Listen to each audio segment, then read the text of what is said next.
There's a force inside you, a flame that never fully extinguishes. It might dim, it might wane, but it never dies. It waits quietly. Until one moment, one thought, one test ignites it again. You might think you know your limits, that you've mapped the edges of your strength, but what you believe is only the beginning. Beneath that belief is a vast, untouched power, a well of ability you haven't yet tapped. There's a part of you that doesn't fracture. It may fall silent, it may seem far, but it never leaves. The same part of you that kept going when everything was falling apart. It's still here, and whether you recognize it or not, you haven't even come close to unlocking your true capacity. Most people live under a version of themselves that isn't even half of what they could be. They live by limits that were never theirs to begin with. But what if those limits were lies? What if the fears, the failures, the doubts were never definitions, but triggers to awaken what was always inside? You think you know your core? You don't, not fully. Beneath the noise of self-doubt and overthinking, there's a still, unyielding you, a version that isn't shaken, that doesn't need praise, that just is. That's the version the Stoics knew, not loud, not dramatic, just rooted, balanced, present. Marcus Aurelius said, "You have power over your mind, not outside events. Realize this, and you will find strength." So today, we're going there, to that inner strength, not the surface inspiration, the core, and if even a piece of you is tired of shrinking and ready to start showing up fully, then stay. This video might be the match that lights it all again. Just one quick ask. If this message connects, if this is the kind of space you've been seeking, hit subscribe. It means more than you think. Now let's begin. Why do you think you doubt yourself? It's not because you're inadequate. It's because you've forgotten your wins. You've forgotten how many battles you've quietly won. Doubt doesn't come from lacking power. It comes from losing touch with the part of you that's shown up daily. The part that stood when everything said, lay down. The part that smiled through pain. The part that kept walking, heavy, unseen, unpraised. Most never see this strength because they're conditioned not to look. You weren't born unsure. You were taught to hesitate, taught to shrink, to stay quiet, to avoid disappointment. Maybe that came from school, family, society. But it's not your fault. Now, though, it's your job to unlearn it. Aristotle once said, "We are what we repeatedly do. Excellence, then, is not an act, but a habit." Or what have you been habitually doing? Doubting yourself, dimming your light? But even through all that, there's a voice that never left. It doesn't shout, it whispers. And in quiet moments it tells you, I was made for more.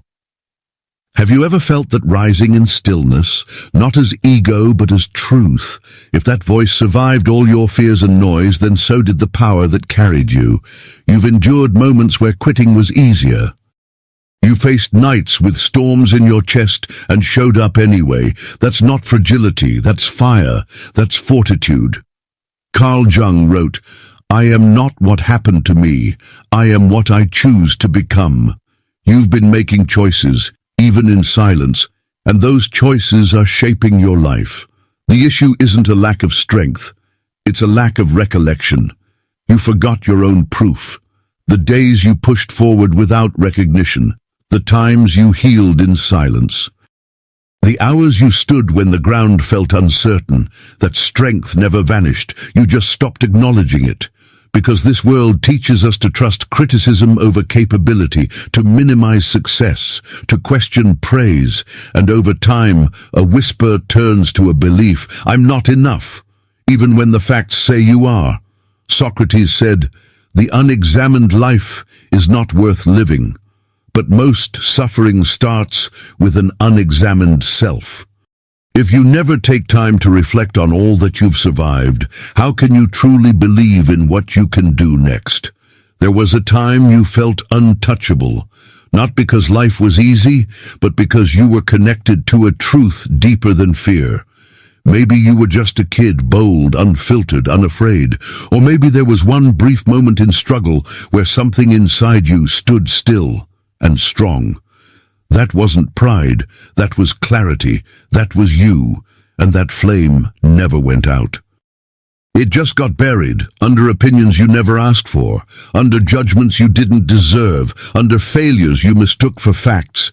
And then life got loud, expectations grew, and in that noise, your own voice got harder to hear.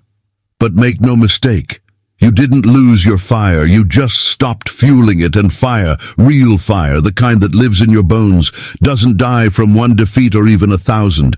It hides, it waits, it glows in the dark until you're ready to remember it never left. All it takes is a choice, not a shout, but a still, deliberate decision, not to believe in some idealized self, but in the core that's been there all along. Carl Jung said, "Your vision will become clear only when you look into your own heart. Who looks outside dreams, who looks inside awakes." That feeling you had of being unbreakable, that wasn't a fantasy. That was your heart speaking before the world taught you to doubt. So maybe it's time to stop seeking approval out there and start looking inward for confirmation. You're not starting from scratch. You're returning. You're not broken. You're buried under stories that were never yours to hold. It's time to release them, to take back that voice that doesn't shout but stands firm, the one that whispers, "I'm not finished, I'm just remembering." The loudest person in the room, rarely the strongest. Volume isn't power. Often, it's a mask for doubt. True strength moves in silence. It doesn't need to be seen because it's busy becoming. Real confidence isn't noisy. It's still, it's focused. It doesn't sway for attention. It doesn't crave the crowd. You've been conditioned to believe if no one notices, it doesn't count. That if you don't share it, it never happened. But that's not growth. That's performance. Confidence doesn't need proof. It lives in truth. And when you know, really know, you don't need applause. You just keep showing up. Day after day, when there's no spotlight, when there's no praise, just you and the practice. That's where strength is forged. Plato said, "The measure of a man is what he does with power." But I'd say, especially when no one's looking, because the world will see later. But the person who must see first is you. So if you're building something and no one notices, good. Let them miss it. Let them pass by. Let your silence unnerve them. Let your consistency confuse them. One day they'll ask how you got there, and your answer, it will be written in your results. How many times have you thought, "I'll start when I'm ready"? Maybe you didn't say it out loud, but you felt it. You told yourself you needed more time, more courage, more certainty.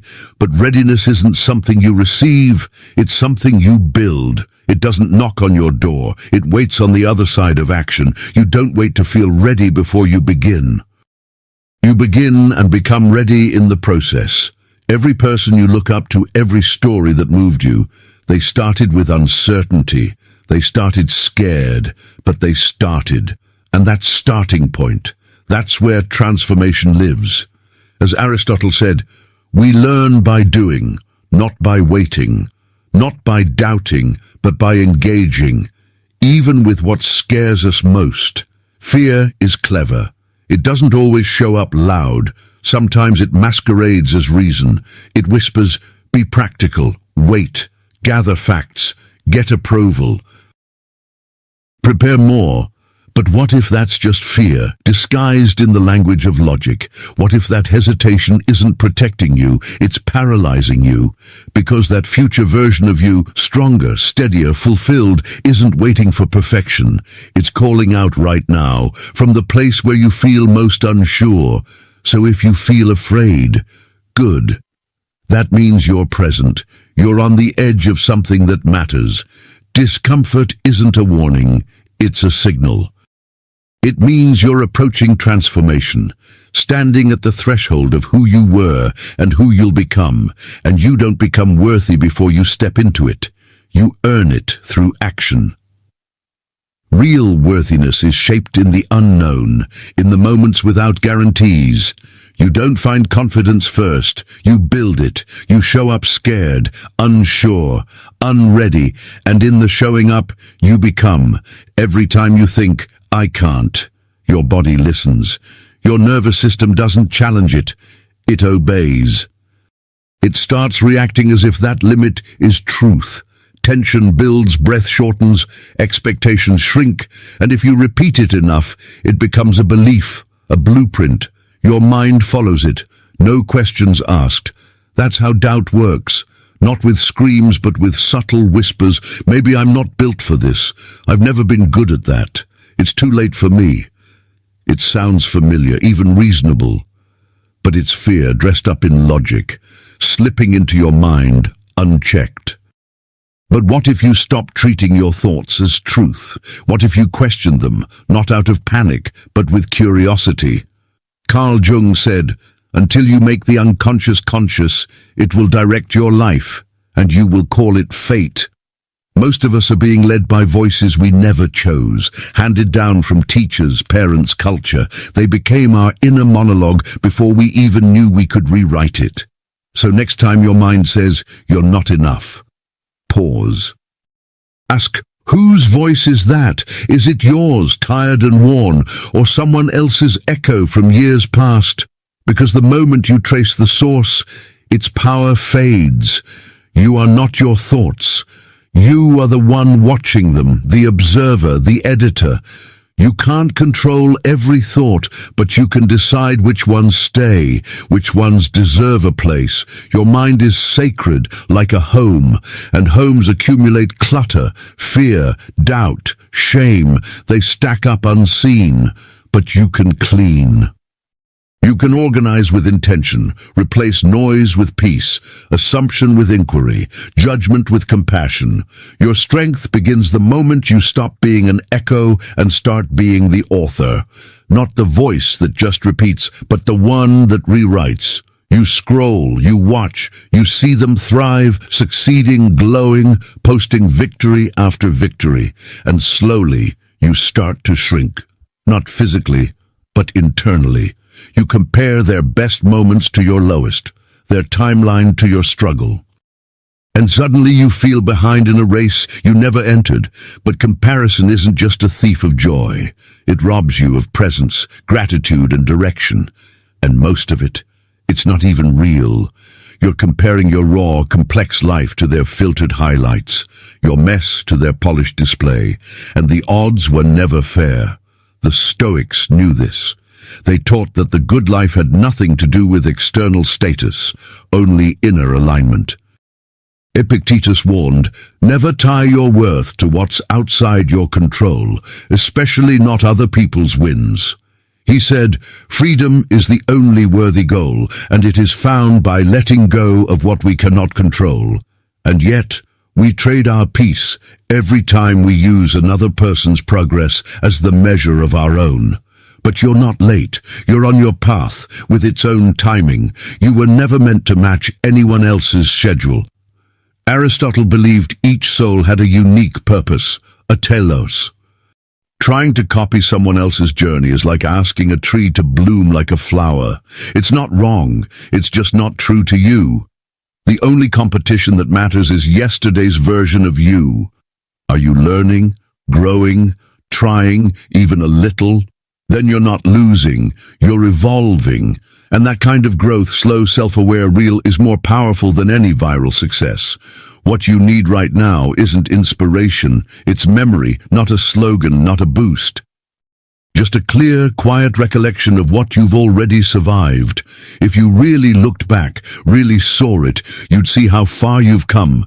The days that shook you, but didn't break you.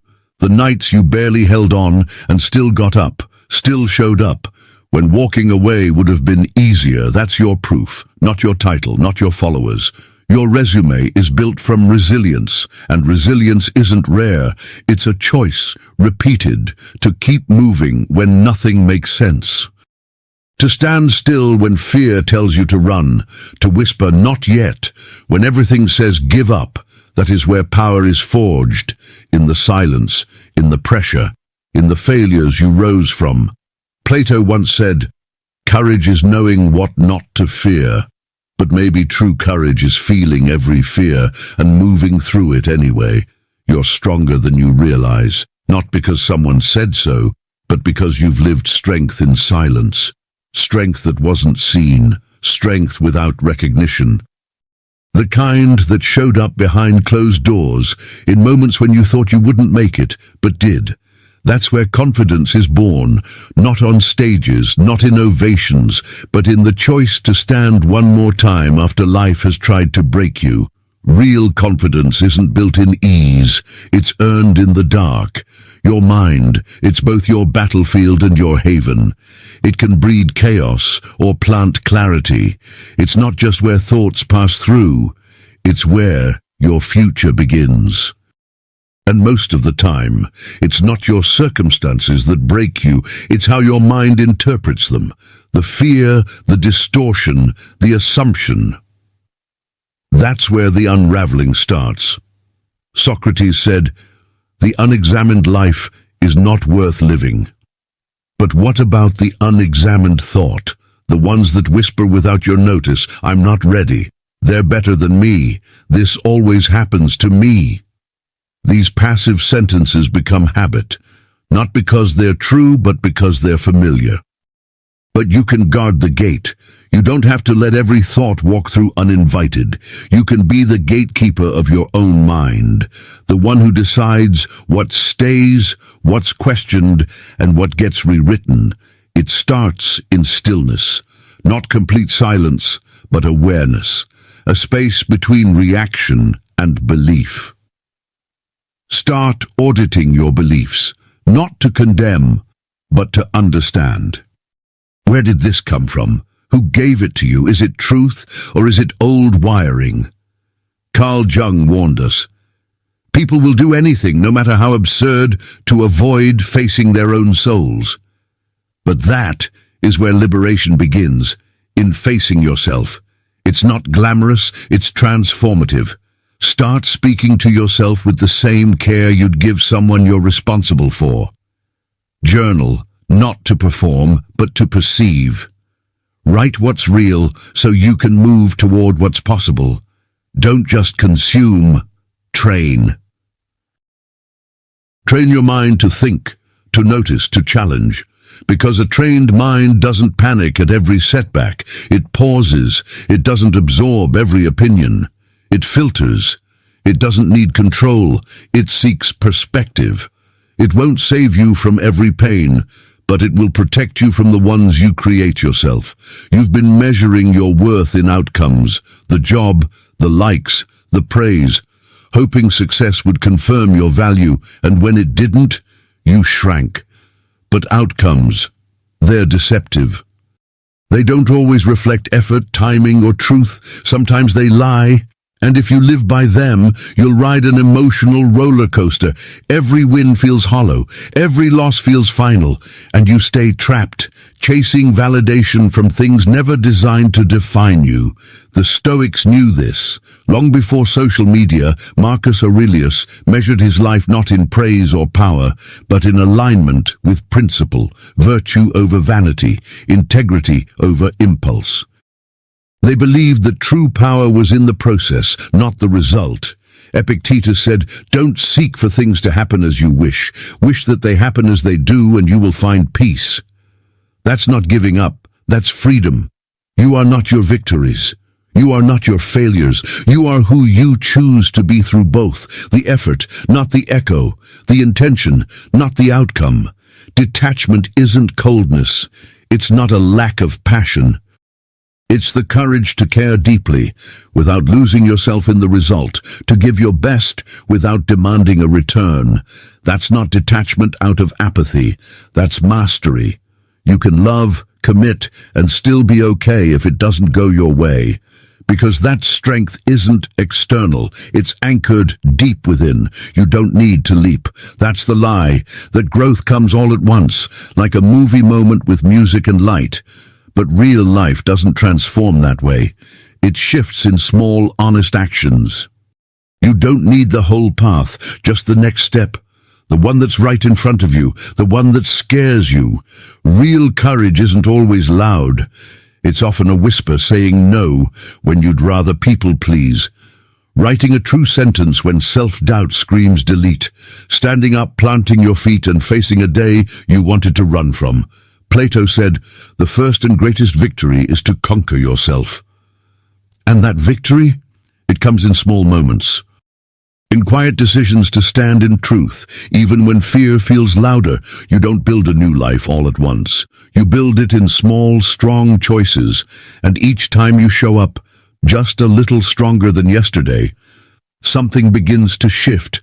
You start to see yourself differently, not as the one who doubts, but as the one who moves anyway. And when that vision takes hold, when you see yourself as brave, capable, resilient, that's when everything begins to change. Because your identity shapes your actions, and your actions confirm your identity, it creates a loop, and the power to shape it is yours. Who are you when no one's watching, when there's no spotlight, no praise, just you, your choices and the silence that surrounds them?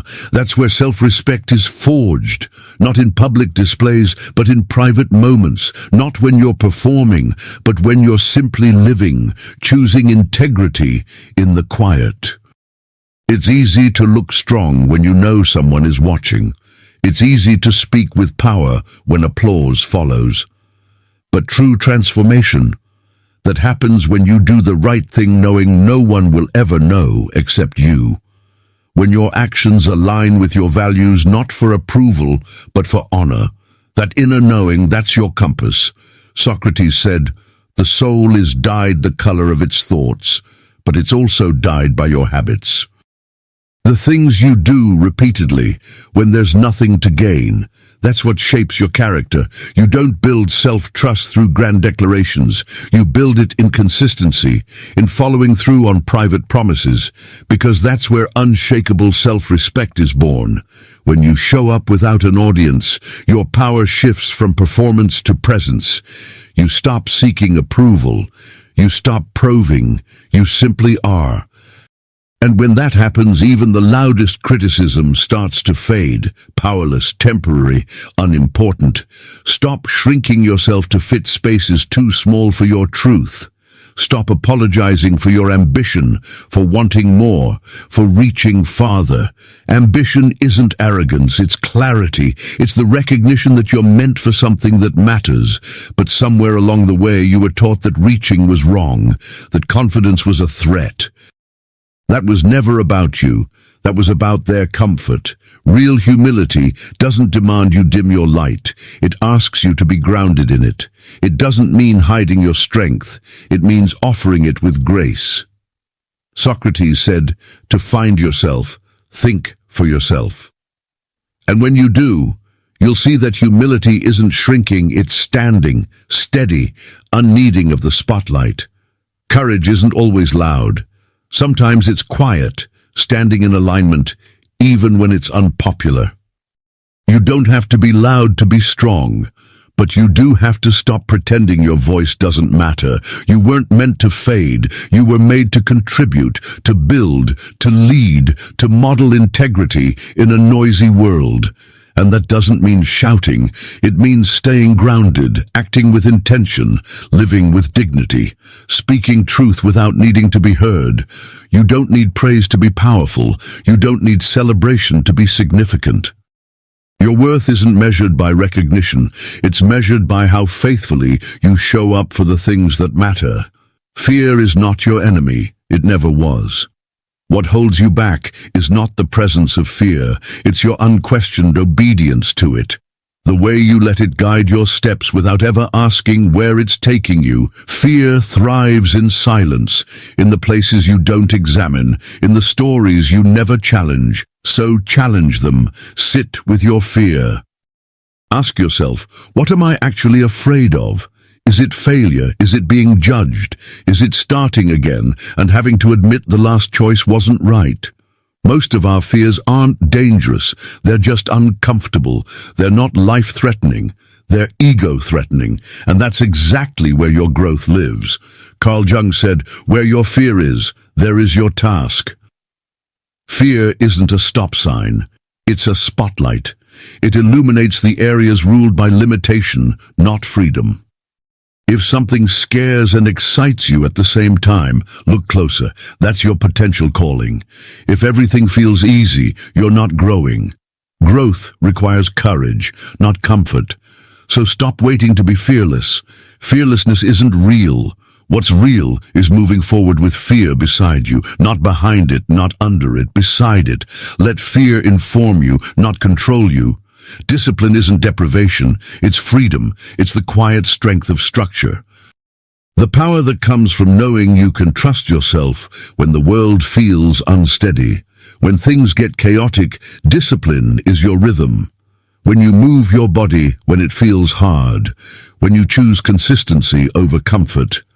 You're not limiting yourself. You're creating stability. You're teaching your nervous system, "I can count on me." And that's what creates inner peace. Motivation is nice, but it's fleeting. Discipline stays when motivation doesn't. Discipline holds you when nothing else does. It reminds you you're more than how you feel today. You are your practice.